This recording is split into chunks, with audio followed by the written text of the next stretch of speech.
అమరావతిని హరిత వనాలు, తటాకాలు, కాలువలతో గ్రీన్ అండ్ బ్లూ సిటీగా తీర్చిదిద్దేందుకు అమరావతి అభివృద్ది సంస్థ ప్రణాళికలు సిద్దం చేసింది. దీనికోసం 6,974 ఎకరాల్లో పార్కుల అభివృద్ది, చెట్లు పెంచేందుకు సిద్దమైంది. ప్రధాన రహదారులు, ఎల్పీఎస్ లేఅవుట్లలోని రహదారుల పక్కన, రహదారుల మధ్యలో, కాలువలు, చెరువుల ఒడ్డున పెద్ద ఎత్తున చెట్లు పెంచనున్నారు. రాజధానిలో ఎటు చూసినా నయనానందం కలిగించేలా కసరత్తు చేస్తోంది. సింగపూర్ మోడల్ తరహాలో రాజధాని అమరావతిని హరిత, నీలి నగరంగా అభివృద్ధి చేసేందుకు ప్రభుత్వం కసరత్తు వేగవంతం చేసింది. 30% భూభాగంలో హరిత వనాలు, కాలువలు ఉండేలా అమరావతి అభివృద్ధి సంస్థ ప్రణాళికలు రూపొందించింది. రాజధాని కోసం భూములిచ్చిన రైతులకు స్థలాలు కేటాయించిన ఎల్పీఎస్ లేఅవుట్లలో 1602 ఎకరాల్లో 497 పార్కుల అభివృద్ధి చేస్తుంది.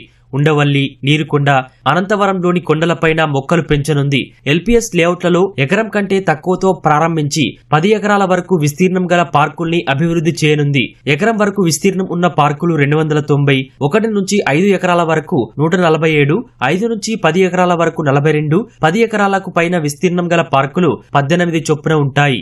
ఏడాది పొడవునా కనువిందు చేసేలా వివిధ సీజన్లలో పుష్పించే పూల మొక్కల్ని రాజధానిలో నాటాలని సీఎం చంద్రబాబు ఆదేశించారు. రాజధానిలో మొత్తం 34 ప్రధాన రహదారులు ఉన్నాయి. వీటిలో చాలా రహదారుల వెంబడి మొత్తం 8 వరుసలుగా చెట్లు పెంచబోతున్నారు. రహదారులకు 2 వైపులా సైకిల్ ట్రాక్లు, నడక మార్గాలు ఉంటాయి. వాటి మధ్యలో ప్రధాన రహదారికి అటు 3 వరుసలు, ఇటు 3 వరుసలు, మధ్యలోని 2 మీడియన్లు కలిపి మొత్తం 8 వరుసలుగా చెట్లు పెంచుతారు. ప్రధాన రహదారుల సుందరీకరణకు 1420 ఎకరాలు కేటాయించారు. ఇది 34 ప్రధాన రహదారులకు 2 పక్కల మొత్తం 640 కిలోమీటర్ల పొడవు ఉండనుంది. ఎల్పీఎస్ రహదారుల సుందరీకరణకు 709 ఎకరాలు కేటాయించారు. ఇది ఎల్పీఎస్ జోన్లలోని రహదారుల పక్కన మొత్తం 1244 కిలోమీటర్ల పొడవు ఉంటుంది.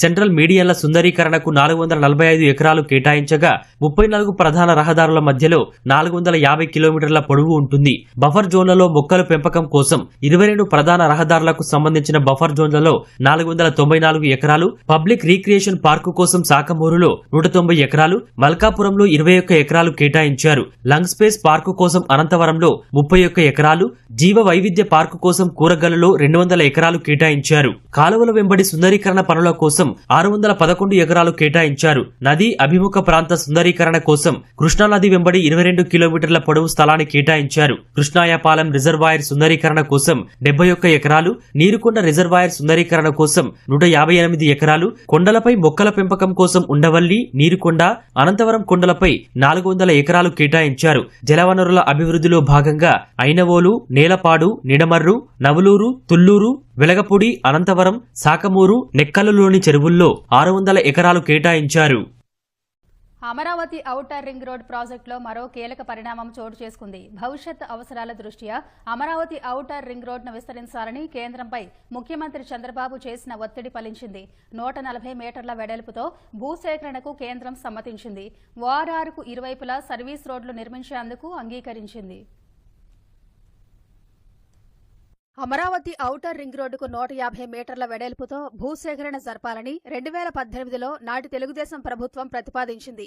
ఓఆర్ఆర్ విస్తరణ, దానికి అనుసంధానంగా సబర్బన్ రైళ్లు నడిపేందుకు రైల్వే లైన్ నిర్మాణము జరగాలని భావించింది. ఇటీవలే 189 కిలోమీటర్ల మేర 6 వరుసలతో ఔటర్ రింగ్ రోడ్ నిర్మాణానికి కేంద్ర ప్రభుత్వ పరిధిలోని అలైన్మెంట్ అప్రూవల్ కమిటీ ప్రాథమిక ఆమోదం తెలిపింది. అయితే అందులో 70 మీటర్ల వెడల్పుతో మాత్రమే భూసేకరణ జరపాలని పేర్కొంది. రైల్వే లైన్ ఇతర అవసరాలకు తాము భూమిని సేకరించబోమని రైల్వే శాఖను సంప్రదించాలని ఆ కమిటీ సూచించింది. దీనిపై సీఎం చంద్రబాబు కేంద్రానికి లేఖ రాశారు. తాజాగా కేంద్ర మంత్రి గడ్కరీతోనూ మాట్లాడారు. భవిష్యత్తులో ఓఆర్ఆర్ ను 10 వరుసలకు విస్తరించాల్సి ఉంటుందని, అప్పుడు భూమి సేకరించాలంటే సవాళ్లు ఎదురవుతాయని గడ్కరీకి సీఎం వివరించారు. ఇవన్నీ దృష్టిలో ఉంచుకుని 150 మీటర్ల వెడల్పుతో ఇప్పుడే భూమిని సేకరించాలని చంద్రబాబు కోరారు. దీంతో 140 మీటర్ల వెడల్పుతో భూసేకరణకు గడ్కరీ అంగీకారం తెలిపారు.